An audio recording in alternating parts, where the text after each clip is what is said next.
السلام علیکم ورحمۃ اللہ وبرکاتہ۔ مولانا الطاف صاحب نے بہلانی صوبہ سندھ سے سوال کیا ہے، شب برات کی حقیقت اور اس کے اعمال تفصیل کے ساتھ بیان فرما دیجیے۔ یہ ان کا سوال ہے۔ آپ کے سوال کا جواب یہ ہے، شب برات کے حوالے سے چند باتیں آپ کے سامنے رکھتا ہوں۔ سب سے پہلی بات، شب برات کی فضیلت۔ ماہ شعبان کی فضیلت کی ایک بڑی وجہ یہ بھی ہے کہ اس میں شب برات جیسی عظیم الشان رات پائی جاتی ہے۔ یہ 15 شعبان کی رات ہوتی ہے۔ احادیث مبارکہ سے اس کی بڑی فضیلت ثابت ہے۔ دیگر راتوں کی طرح یہ رات بھی مغرب ہی کے بعد شروع ہو جاتی ہے۔ اس رات رحمت خداوندی کی تجلیات آسمانی دنیا تک اتر آتی ہیں۔ اس رات خصوصی طور پر اللہ تعالیٰ اپنے بندوں پر بخشش رحمتیں نازل فرماتے ہیں، بندوں کی دعاؤں کو قبول فرماتے ہیں، مانگنے والوں کی مرادیں پوری کرتا ہے اور سوالیوں کی جھولیاں بھرتا ہے۔ اللہ تعالیٰ کی ان خصوصی کرم نوازیوں کا یہ سلسلہ پوری رات جاری رہتا ہے اور صبح صادق پر اختتام پذیر ہو جاتا ہے۔ اس رات اللہ تعالیٰ محض اپنے کرم سے مغفرت کا اعلان فرماتے ہیں، بے شمار بندوں کی بخشش فرماتے ہیں، ان کو جہنم سے چھٹکارا عطا فرماتے ہیں۔ چونکہ برات کے معنی ہے نجات پانے کے، اس لیے اللہ تعالیٰ جہنم سے لوگوں کو آزادی اور نجات دے کر جنت میں بھیجنے کا اعلان فرما دیتے ہیں۔ فیا سبحان اللہ۔ مغفرت سے محروم چند بد نصیب لوگ ایسے بھی ہیں جو اس عظیم رات کے اندر محروم رہ جاتے ہیں۔ چنانچہ مختلف احادیث کے اندر کچھ احباب کا ذکر آیا ہے کہ وہ لوگ ان رات کے اندر اس بخشش سے بھی محروم ہو جاتے ہیں۔ چند مختلف حدیثوں کو سامنے رکھتے ہوئے ان احباب کا تذکرہ آپ کے سامنے رکھتا ہوں۔ نمبر 1، کسی مسلمان کے لیے دل میں بغض اور کینہ رکھنے والا۔ نمبر 2، رشتہ داری کو توڑنے والا۔ نمبر 3، کسی مسلمان کو ناحق قتل کرنے والا۔ نمبر 4، بدکار عورت۔ نمبر 5، شرک اور کفر کرنے والا۔ نمبر 6، والدین کا نافرمان۔ نمبر 7، ٹخنوں سے نیچے شلوار رکھنے والا۔ نمبر 8، شراب کا عادی۔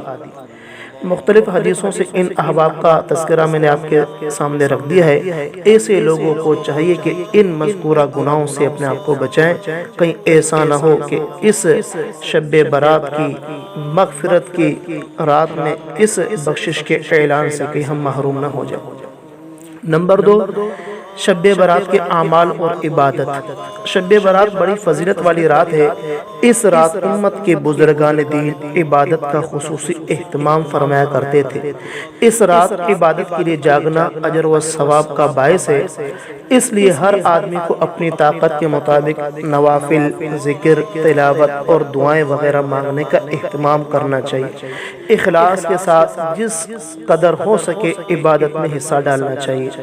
البتہ عبادت کا یہ اہتمام مساجد کے بجائے اپنے گھروں میں ہونا چاہیے، یہی بہتر ہے۔ اس لیے مساجد میں جمع ہو کر نفل عبادت کا اہتمام کرنا شریعت کے مزاج کے موافق نہیں ہے۔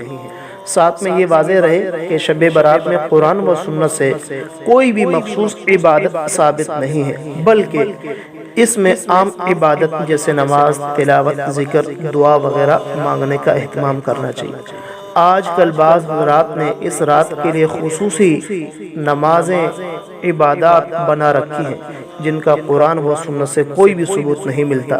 اس سے اجتناب کرنا چاہیے۔ جیسا کہ بعض لوگوں نے 15 شعبان یعنی شب برات کے حوالے سے اپنی طرف سے ایک نماز ایجاد کر رکھی ہے کہ 2 یا 4 رکعت اس طرح ادا کی جائے کہ پہلی رکعت میں سورہ فاتحہ کے بعد فلاں سورت اتنی بار پڑھی جائے، دوسری رکعت میں فلاں سورت اتنی بار پڑھی جائے، تو یہ واضح رہے کہ یہ بھی شریعت سے ثابت نہیں ہے۔ اسی طرح بعض لوگ صلاۃ و تسبیح یا اور کوئی نفل نماز با جماعت ادا کرنے کا اہتمام کرتے ہیں، اعلان کرتے ہیں، تو واضح رہے کہ یہ بھی ناجائز ہے اور قرآن حدیث سے کہیں سے بھی ثابت نہیں ہے۔ نفلی نماز اکیلے پڑھنے کی نماز ہوتی ہے، نفل نماز کی جماعت کرنا شرعی طور پر درست نہیں۔ اس لیے اپنی طرف سے کسی رات سے متعلق فضائل بیان کرنا یا عبادات کا خاص کرنا شریعت کے خلاف بہت بڑا جرم ہے۔ شب برات میں دعا کی قبولیت۔ حضرت امام محمد ابن ادریس الشافعی رحمہ اللہ فرماتے ہیں ہمیں یہ بات پہنچی ہے کہ 5 راتوں میں دعا زیادہ قبول ہوتی، یعنی جمعے کی رات، عید الاضحیٰ کی رات، عید الفطر کی رات، ماہ رجب کی پہلی رات اور 15 شعبان کی رات۔ بہرحال ان حضرات کا ذوق ہے کہ ان راتوں کے اندر یہ احباب دعائیں، اعمال، ذکر اذکار، تلاوت وغیرہ کیا کرتے تھے۔ نمبر 3، شب برات میں قبرستان جانے کا حکم۔ حضور علیہ السلام سے زندگی میں صرف ایک بار اس رات قبرستان جانا ثابت ہے، تو اگر قبرستان جانا اس رات کے مستقل اعمال میں سے ہوتا اور سنت یا مستحب ہوتا تو یہ عمل متعدد بار بار ثابت ہوتا، اور اسی طرح حضرات صحابہ کرام سے بھی اس کا معمول ثابت ہوتا، حالانکہ احادیث سے ایسا کچھ بھی ثابت نہیں ہے۔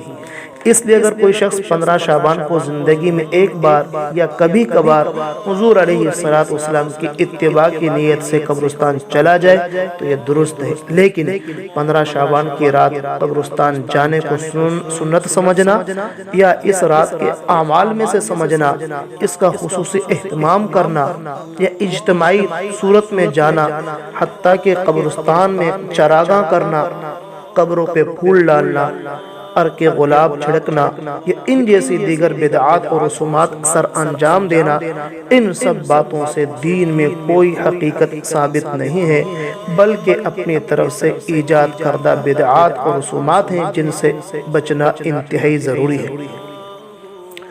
نمبر 5، شب برات میں کھانا وغیرہ پکا کر تقسیم کرنے کا حکم۔ 15 شعبان کے دن یا رات میں خصوصیت کے ساتھ کوئی حلوہ، چاول وغیرہ پکانے یا تقسیم کرنے کا اہتمام کرنا قرآن و سنت سے ہرگز ثابت نہیں ہے، بلکہ یہ سب باتیں اپنی طرف سے ایجاد کردہ بدعات ہیں، اس لیے اس سے بھی بچنے کی کوشش کرنی چاہیے۔ نمبر 6، شب برات میں چراغاں کرنا۔ بعض لوگ اس رات مساجد، گھروں اور گلیوں کوچوں میں چراغاں کرتے ہیں، واضح رہے کہ یہ بھی غیر شرعی عمل ہے، اس سے بھی اجتناب کرنا چاہیے۔ نمبر 7، شب برات میں آتش بازی کرنا۔ اس رات میں کافی لوگ آتش بازی کرتے ہیں، پٹاخے وغیرہ چلاتے ہیں، اس میں مال جان کے ضائع ہونے کے سوا کچھ بھی نہیں ہے، بلکہ یہ غیروں کا طریقہ ہے، اس سے بچنے کا اہتمام کرنا چاہیے۔ کیا شب برات کی فضیلت قرآن سے ثابت ہے؟ تو اس کے بارے میں وضاحت کرتا چلا جاؤں۔ قرآن کریم سورہ دخان میں جس مبارک رات کا ذکر ہے تو اس سے مراد جمہور اہل علم حضرات کے نزدیک شب قدر کی رات ہے۔ جہاں تک شب برات کا تعلق ہے تو قرآن کریم میں اس رات سے متعلق کوئی تذکرہ موجود نہیں ہے، لیکن اس سے یہ بات ثابت نہیں ہوتی کہ اس رات کی بالکل ہی فضیلت نہیں ہے، کیونکہ شب برات کی فضیلت احادیث سے ثابت ہے اور امت کے جلیل القدر ائمہ کرام نے اس کو تسلیم کیا ہے۔ آخری بات آپ کے سامنے رکھتا چلا جاؤں، 15 شعبان کا روزہ رکھنا شرعی طور پر کیسا ہے؟